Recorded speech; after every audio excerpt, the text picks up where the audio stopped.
Motofreaks, pertengahan bulan Agustus lalu, dua punggawa Indonesia menantikan perjuangan atas nama bangsa di kawasan Asia, tepatnya dalam perhelatan Asia Cross Country Rally 2016 yang berlangsung melintasi dua negara, yaitu Thailand dan juga Kamboja.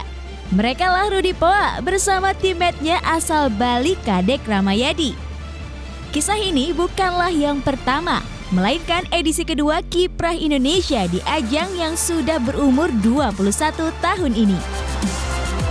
Bagi Rudy, di tahun lalu dialah sang manajer dari tim Furukawa Battery Indonesia. Dan di tahun kedua ini masih bersama pabrikan baterai asal Jepang ini. Rudy beralih peran sebagai Pirelli, mensupport Pirelli andalan Kadek.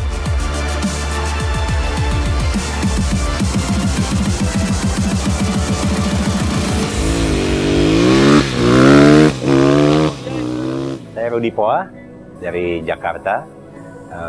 Saat ini saya berumur 47 tahun. Saya akan mewakili Indonesia di Asia Cross Country Rally 2016 ini di Pattaya hingga finish di Siem Reap, Kamboja. Kami mulai mempersiapkan baik secara fisik ataupun perlengkapan sejak bulan Mei. Di bulan ya kita terutama di fisik itu karena saya cukup aktif. Saya sering ikut lomba triathlon dan lomba lari, jadi persiapan fisik tidak terlalu banyak yang harus kita kejar. Tapi dari segi perlengkapan memang banyak hal-hal yang harus kita pikirkan. Motor yang disiapkan oleh Furukawa Japan itu 2 unit motor Husqvarna 2008 dan 2011. Memang sudah full rally spec, tapi kita tetap harus menyediakan perlengkapan yang lebih menopang lagi dan untuk diri kita supaya lebih nyaman lagi. Karena setup itu kan tetap harus sesuai keinginan rider masing-masing. Fine tuningnya lah seperti itu. Sekarang langsung saja kita intip yuk persiapan terakhir mereka di Pattaya. H-1 sebelum start, keduanya tampak sibuk dengan kuda besi masing-masing.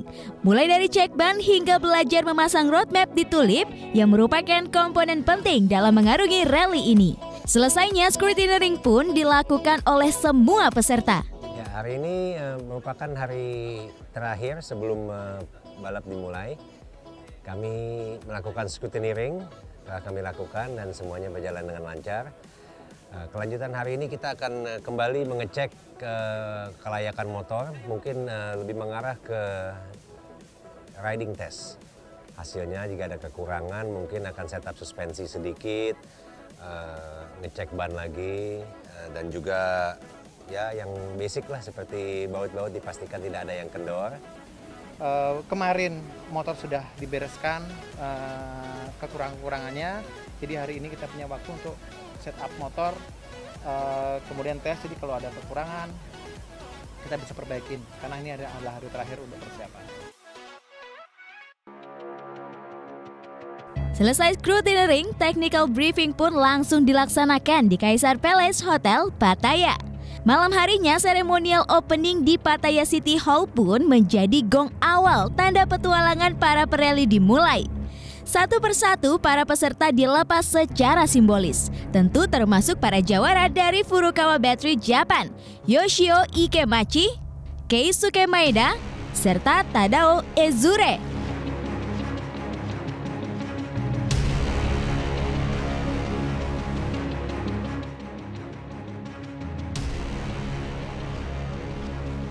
Yes, of course. So we have a FB team from Japan, also Indonesia. So I expect this year also get number 1 again. 461,41 km. Inilah tantangan perdana yang menyambut dua rider kita, Rudy dan juga Kadek. Jarak ini juga merupakan jarak terjauh dari total 6 etape yang tersaji. Hari ini merupakan rute yang terpanjang, walaupun masih di hari pertama. Kita akan menempuh lebih dari 400 km jaraknya. SS juga salah satu SS yang terpanjang. 200 kilo lebih. Mudah-mudahan di hari pertama ini dan di rute yang terpanjang ini kita bisa sukses. Hari ini handicap rintangan tidak banyak, tapi handicap di navigasi akan sangat banyak sekali karena akan banyak jalan cabangnya. Dan setiap berapa ratus meter harus banyak simpangan, jadi harus berhati-hati. Kita sudah di warning ada kemungkinan banyak yang nyasar hari ini. Trek open area dengan landscape perkebunan serta perkampungan, serta karakter sedikit berbukit dan juga high speed menjadi warna di etape pertama. Walau trek high speed, namun kekuatan navigasilah yang paling menentukan di sini. Bukan cuma sekedar tunggangan dengan cc besar, hal ini sangat dirasakan oleh Yoshio Ikemachi, pereli Furukawa Battery yang merupakan juara bertahan tahun lalu.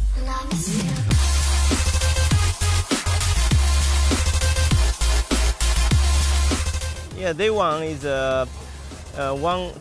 total 200 kilometer around. So first part about 100 kilometer, many tricky. Yeah, too many bend, and we are first part. Sometimes I was 2 times wrong, miss course, but 200 meter, 300 meter, I come back and like that. But yeah, very difficult to get a good rhythm, you know. Normally, at first, very fast track, but after 30K, very tricky. Yeah?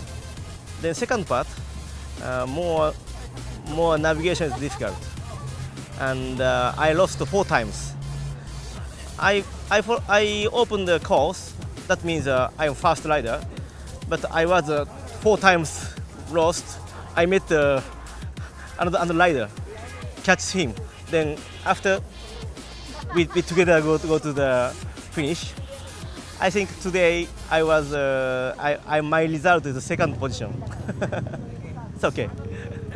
Namun naas bagi punggawa merah putih, hanya Rudy saja yang mampu menyentuh garis finish walau hanya di urutan ke-34. Hari ini rutenya cukup panjang, 460 km dengan SS sejauh 240 km. Jadi sebelum menuju ke SS saja kita harus menempuh sekitar 100 kilo lebih. SS hari ini cukup panjang tapi rutenya itu cukup mudah. Dari segi teknis tidak ada technical section sama sekali. Memang kesulitannya itu tetap baca peta karena banyak sekali belokan-belokan yang harus kita lalui, cabang-cabang. Jadi kita harus hati-hati. Dan untungnya beberapa rute yang open dan lurus-lurus kita bisa ngejar speed. Dan speednya itu lumayan, bisa mencapai 120 km per jam deh. Mumpung ya juga dikarenakan cc-nya 250 cc, jadi ya sebisa-bisanya aja kita gas, 120 udah maksimum gitu. Ya untuk cc kecil ini cukup menyiksa karena kita menggunakan gigi 5, gigi 6 terus. Jadi mengingat ini hari pertama, saya berusaha untuk hanya menggunakan kalau bisa 80% dari kemampuan motor aja. Sementara Kadek harus terhenti lantaran kendala teknis pada Husqvarna TE250 lansiran 2008 miliknya. Kalau buruk di hari pertama, saya baru jalan 140 ditambah 190-an kilometer, di kilometer ke 190 motor mati. Coba dicek apakah fuel pumpnya, coba diganti, kemudian sekring dan sebagainya. Ternyata masalahnya adalah kompresi hilang. Jadi kita sekarang balik ke hotel, kita coba untuk perbaiki, dan kalau motor bisa hidup besok bisa jalan. Moga-moga kita besok tetap bisa jalan, meskipun dengan konsekuensi kita akan kena penalti, tapi kita harus berusaha. Ya, kendala terutama hari ini saya berusaha membantu Kadek di kilometer 45, dia mengalami kesulitan dengan mesinnya. Saya berusaha ke kampung lagi terdekat untuk minta oli. Kita coba oli karena tidak ada kompresinya. Kita coba kasih oli sedikit, kita coba dorong berkali-kali, tapi ternyata tetap tidak bisa hidup juga. Jadi akhirnya setelah setengah jam kita berkutat bersama-sama, akhirnya saya putuskan untuk maju terus.